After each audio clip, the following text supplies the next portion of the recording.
السلام علیکم۔ اس وقت موجود ہوں اسلام آباد میں، اور اسلام آباد اپنے معزز مہمانوں کو ویلکم کرنے کے لیے تیار ہے۔ پاکستان کی کامیاب سفارتکاری کے باعث امریکہ اور ایران کے درمیان 2 ہفتوں کا سیز فائر ہو چکا ہے۔ پاکستان نہ صرف یہ جنگ رکوانے میں کامیاب ہوا ہے بلکہ دونوں ممالک کو ٹیبل پر لے آیا ہے، یعنی کہ مذاکرات پر پاکستان نے ان دونوں ممالک کو رضامند کر لیا۔ یہ 2 ملک وہ ہیں جو دہائیوں سے کانفلکٹ کا شکار تھے، جو دہائیوں سے لفظی گولہ باری کرتے رہتے تھے ایک دوسرے پر، لیکن پاکستان کی کامیاب ڈپلومیسی نے ان دونوں ممالک کو رضامند کر لیا ہے کہ ڈائیلاگ ہی بہترین راستہ ہے، اور دونوں جو ہیں وہ اب ان ڈائیلاگ پر راضی ہو گئے ہیں۔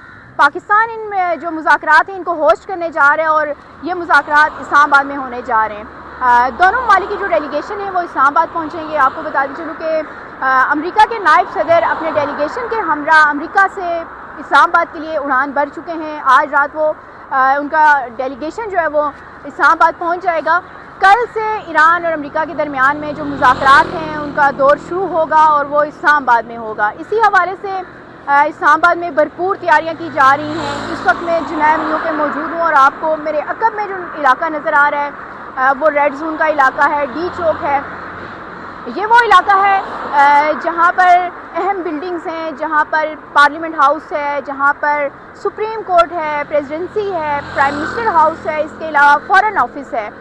یہ اہم عمارتیں ہیں جہاں پر ممکنہ طور پر یہ مذاکرات ہوں گے، اور تمام کی تمام جو ایکٹیویٹیز ہیں وہ VIP موومنٹس جو ہیں اسی علاقے میں ہوں گی، ریڈ زون میں۔ بیسیکلی تو یہ اسلام آباد کا ریڈ زون ہے، لیکن ان دنوں اگر ہم اس کو کہیں کہ یہ پیس زون ہے تو غلط نہیں ہوگا، کیونکہ خطے میں امن کے لیے پاکستان نے بھرپور کردار ادا کیا ہے۔ خطے میں امن کے لیے اسلام آباد کی جو کوششیں ہیں وہ دنیا کے سامنے ہیں، دنیا اس کا اعتراف کر رہی ہے۔ تقریباً ہر ملک سے، دنیا کے ہر کونے سے جو پیغامات آئے ہیں، شکریہ پاکستان جو ہے وہ ٹرینڈ کر رہا تھا۔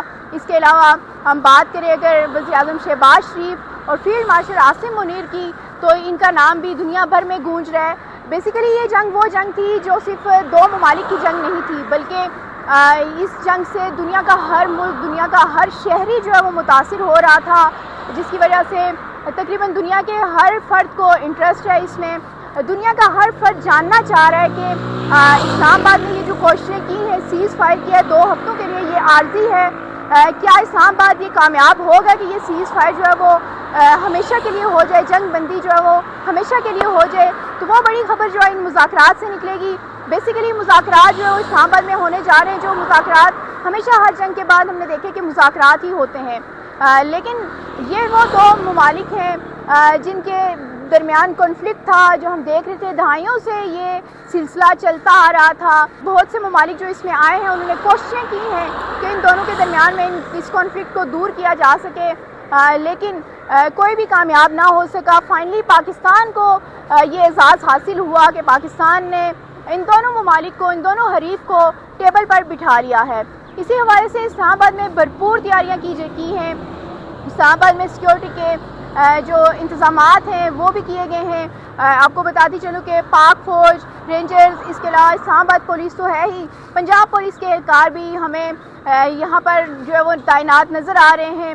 اسلام آباد کی مختلف شاہراہوں کی بات کریں تو اسلام آباد کی مختلف شاہراہوں پر ہمیں سیکیورٹی نظر آ رہی ہے۔ خاص طور پر ریڈ زون کی بات کریں تو ریڈ زون کو تمام جو ٹریفک ہے اس کے لیے بند کیا گیا ہے، صرف مخصوص گاڑیاں ہی جو ہے وہ ریڈ زون کے اندر داخل ہو سکتی ہیں۔ باقی اسلام آباد کی بات کریں تو اسلام آباد باقی جو ہے فی الحال اس میں معمولات زندگی جو ہے وہ نارمل ہے، لوگ اپنے کام کاج معمول کے مطابق کر رہے ہیں، مارکیٹس بھی کھلی ہیں، لیکن اسلام آباد میں آج اور کل 2 دن کی چھٹی ہے۔